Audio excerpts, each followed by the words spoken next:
Alright, let's do this. Starting the run in 3, 2, 1, go. So as he starts, this is the 100% category, and that means collecting all of the various items throughout the game that you see just flash by as he goes through those. For every stage, there's an item selection screen. So it's going to be all filled up by the end of the game. So this first area is super technical, and there's one very important extra layer of difficulty here. This is the beginning of the game, and as you play through this game, you collect these bullet items, and they're sort of like experience. You get enough, you level up, and the leveling up is you get extra hit points. So right now you see nothing at the top of the screen. That's because he has 1 hit point now. So one hit KO right now. And it's pretty easy to die in this game, especially if you're going fast. So at this point, you're getting pretty close to that door just on the other side of that barrel. And this is the boss room. And pretty much most of the levels just like this, with slightly different enemies. But to the far right side, there's a reactor. I'm just going to mash it down with the first one. Alright, we should have some extra breathing room now. The bonus 10 of those XP points will give us an extra health container going forward. And you also got those energy recovery pills. So that... Yes, which actually I just forgot to equip. Which is okay.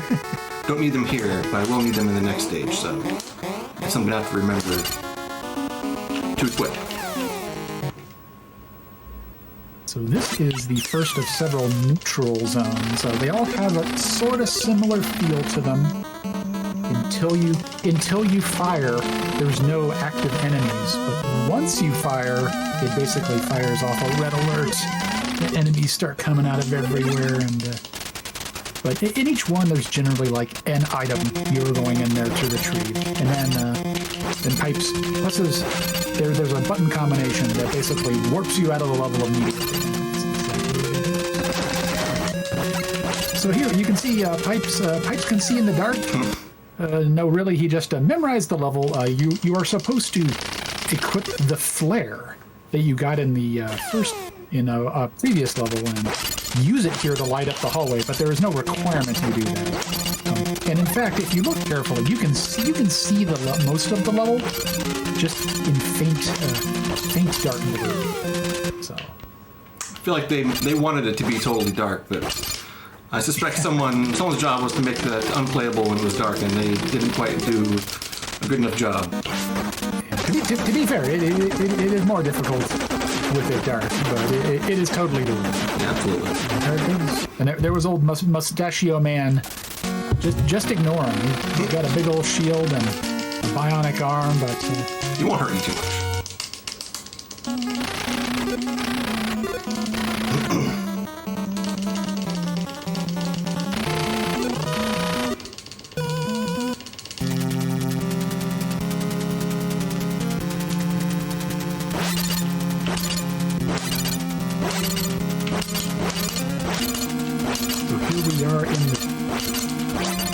Tower.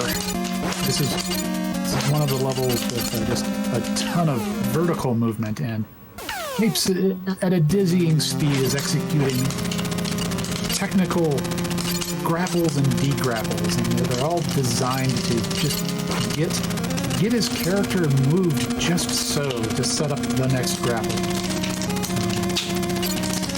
We're in trouble now. Oh yeah, and especially in this level, if you get behind, the enemies catch up with you, so to speak, and they will get in the way. And while death isn't quite the imminent experience of what once was, when you get hit, you get knocked around, and that's no good, especially in a long climb like this. Pipes is moving along briskly. Here we are at the boss, and ready for it? Pipe. I think in the Japanese version that onomatopoeic makes a little bit more sense, but we get the excellent English version with its excellent text.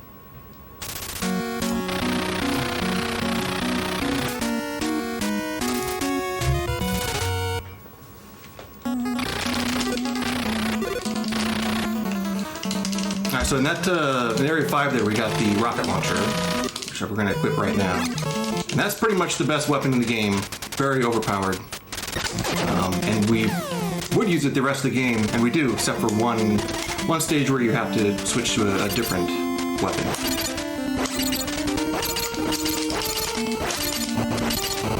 Also, I believe one level after this, there is a place to where you are required to use the rocket launcher, even though, as Pipes just said, you happily use the rocket launcher for the entire game. Yeah, Area 6 has a barrier at the start of it that you can't get through without using the rocket launcher. Your old bearded commander out up at the ceiling. He's no good. No good against the bionic arm and the rocket launcher. You really see it put to good use there. Before the reactor took, a dozen of the pea shooter shots, it only takes a handful of the rockets. Which is kind of too bad. Those guys are fun to fight when we get to use the pea shooter strategy on it. I don't necessarily mind doing that. So this stage is effectively known as the Cliffs and the Pucker Factory. So right now we're in the Cliffs, complete with spiders, weird butterfly monsters, man-eating plants. Now, this is called the Pucker Factory because, well, you're going to see it soon enough. On this bottom, there's several swings that are going over all these spikes. Many a run has ended on those spikes. Yes. And we get the return of Pi. Takes a single rocket to destroy it. That's it.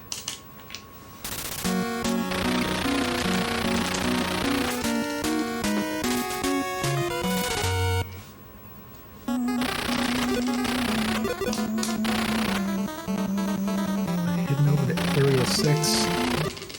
Known as the Night Harbor, which I think you'll immediately get an appreciation for. I gotta be honest, as a kid I just loved the aesthetic of this level. Yeah, it's a great style, great color palette, for sure. You get these interesting enemies. Sadly, we just sort of blast right through them and speed around. They operate remote-controlled little helicopters that harass you. But, as it turns out, if you just go quickly, they don't really have much time to harass you. So here, one of the several long swings over an abyss. And now you get to see demonstrated many times in rapid succession, knocking yourself upward through the floors, making short work of what otherwise would be a very sort of obnoxious back and forth climb. And the big old cyborg talks a big talk that goes down quickly there. In that stage there, we got the permit, which has only, well, I guess it has two purposes. One, you need it for the 100% category, but two, you need it to get into this area. So I'm changing off the medicine to the permit. Otherwise, this guy here won't let you in.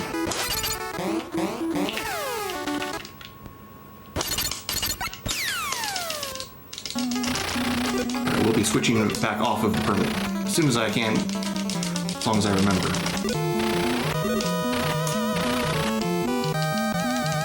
Also, that blue transceiver, see, in this game, it just flies by. There's 4 different kinds of transceivers, and you're supposed to make sure to take the right one to each territory so you can communicate on the various radio rooms. In that last one, though, you have to get that transceiver to even let travel to this stage. If you don't, it gives you this sort of phony error message.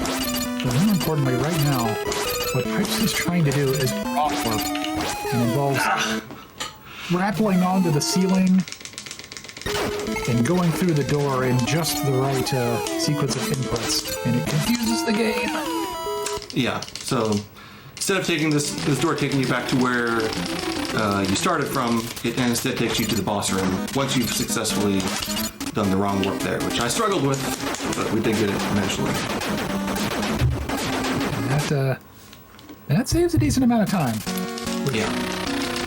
That's a pretty cool. There's a lot of cool parts of that stage, but obviously for a speed run, that's and that's not the last time you're gonna see that ceiling grapple wrong work technique. Is that right?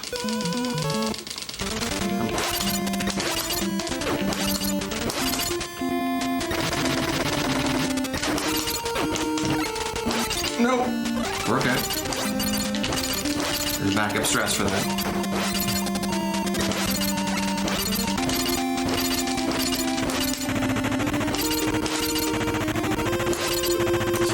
Minecart Stage. Sometimes the minecart will just get you on top, and then you kind of just have to wait for it. At that point, the minecart has control.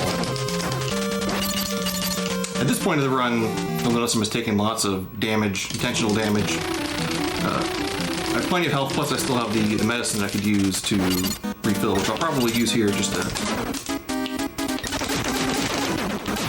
didn't need to. But yeah, so it's a big difference from the early stages where a single hit will kill you. At this point, health is never really much of a concern. Which is a pretty big difference from the 80% run where you don't get a lot of health. You gotta be much more careful about your health in the 80% run. But in the 80% run, what I'm doing right now is actually going back and forth between these two areas, which manipulates those green trucks that are driving around.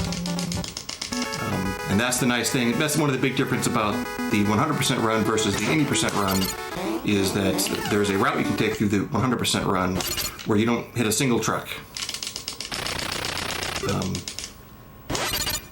Whereas in 80% you have to get the good RNG to get the best truck pattern. Now that I've made that back and forth movement between 9 and 17 there, we don't have to worry about the trucks for the rest of the run. We just follow the route, and we won't hit any trucks.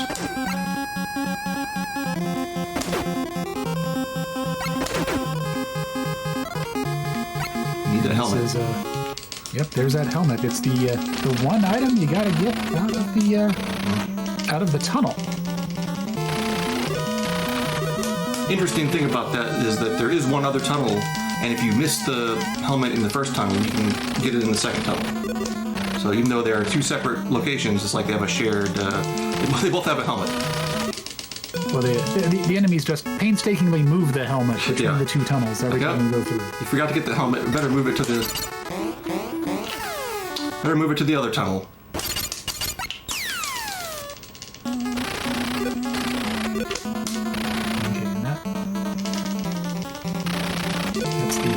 Third of the 4 transceivers, and going up to 15 to pick up the last of the transceivers. This is probably my favorite transceiver to pick up because it has a really cool, unique room that you get to do some cool grapples around in that none of the other transceiver rooms have. Which you'll see here. You get to go up top there and then swing across. Transceiver like that. I like how in the neutral zones sort of reuse the same room, but by placing the items in different places in it, and either having the platform or not, it gives you a different sort of swinging puzzle each time. Yep, definitely.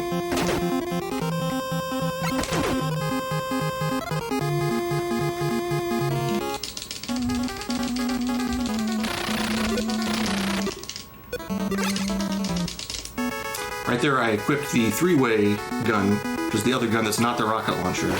I'm not going to be using it in this neutral zone. In fact, this is the one neutral zone where you don't shoot your gun, because we need to make sure this guy doesn't get scared away and go into hiding, so we don't shoot the gun here. Because this is Destroyer 3, and he gives us a machine gun that we need for 100%. I guess this is it right here. Here we go. It's a weird little gun, but Yeah, it's not a good weapon. You don't want to use it. But the reason I equipped the three-way gun at the start of that last stage is because we do need it here. So this is the one exception to the always use the rocket launcher rule.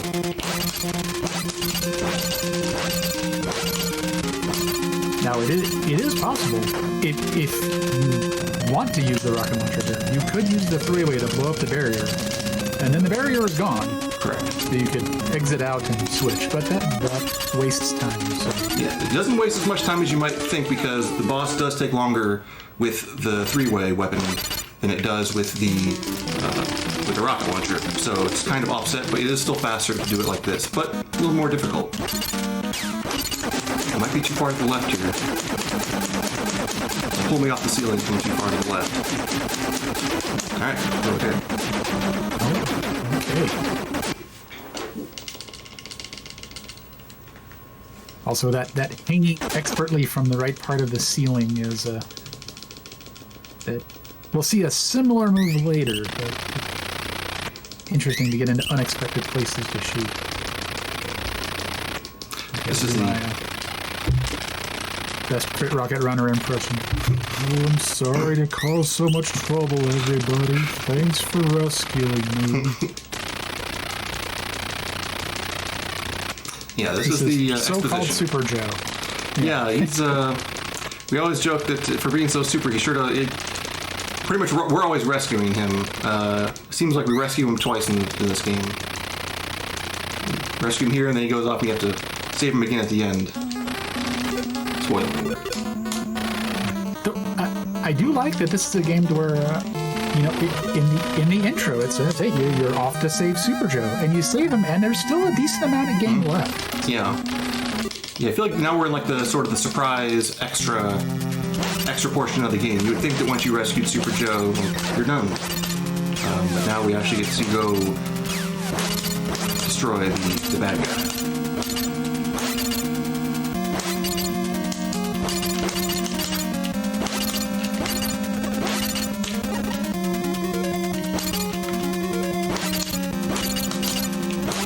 Right here, Pipes is... I mean, obviously you're always trying to go as fast as possible, but here there is a cycle on a moving platform. You're trying to keep in mind. Yeah, didn't get the first cycle, but yeah, we were close. Wonder if there's one or two things that had gone better in that first section back there. But it's not too bad though. Important thing is we didn't fall into the spikes. Yes, yeah, that's pretty bad. There is a technique there that doesn't involve riding the platform at all, but it's pretty wild. Yeah, it's very dangerous. Profoundly unsafe in this being a marathon. You know, there's a high again.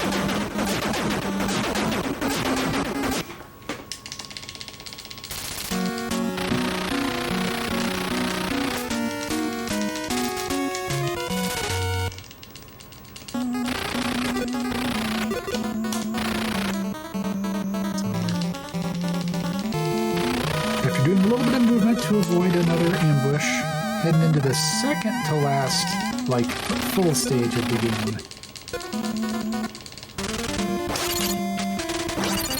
This is the fire stage. And we have to be really careful not to fall into the fire, because it's usually a guaranteed death. Alright, backup stress. Activate.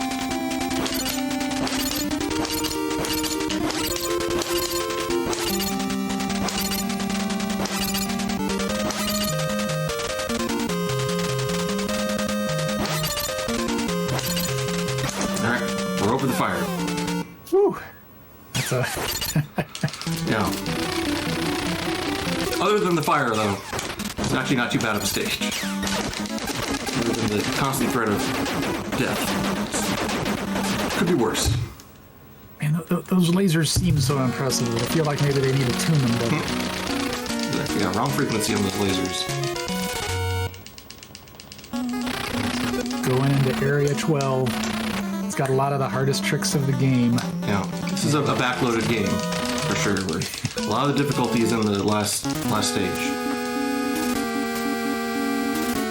He's going to start off with the elevator skip. He gets it on the first try. So that's a way to not have to ride the elevator down slowly. Now, he's trying to set up to skip through that barrier. He gets it too. The barrier skip involves taking damage just as you're like swinging through that barrier. You're supposed to go do a side mission and all sorts of stuff. So now he's trying to get the second elevator skip. It's finicky, but he gets it. And he's setting up the second barrier skip. Oh, and he gets it. Excellent. And then the third elevator skip. And then there's all these pencils. He just swings over all of them. Get ready for some good lore. Bad guy, Sam. Well, as it turns out, we were able to get the super weapon working without the guy we were resurrecting, so I guess I'll just turn off this machine. Not fast enough. And oh man, force lightning from the resurrection machine. Who could it be? Just it's an original character that they made for this game. Any resemblance to any real people is purely coincidental. Oh, it's Mr. Dittler. Master D is his name. Some people say Dittler might be what the D stands for. Here's the albatross. Oh, he gets it. Oh yes, that is. I believe that is the very fastest kill. You can sneak up there and just unload rockets very quickly. A lot of difficult technique in that grapple to get up there, but it gets easier with practice. It's one of those that I've seen a lot of new runners kind of get frustrated with, but it does get a lot more consistent with practice, like most things. So, but that's not all. So Master D's trying to get away. See, he was in the helicopter. And Hal, the real Super Joe, I like to think, hands you his bazooka and says, "Please go get him." No, that's a one. You get one try per life on that shot. If you miss it, you fall down, and the helicopter just mows you down. It's a pretty easy shot, except when the nerves are in play. So when you need to make that shot the most, it can be very difficult to hit that. Here we are. What classic NES game would be without an escape sequence? So the old Pulse Cyborg's going to try to slow us down, but not too hard to get around. Time is when you press the last input right there. GG. Thanks, Nate. Whew. All right, we got a 22:38. It's not too bad.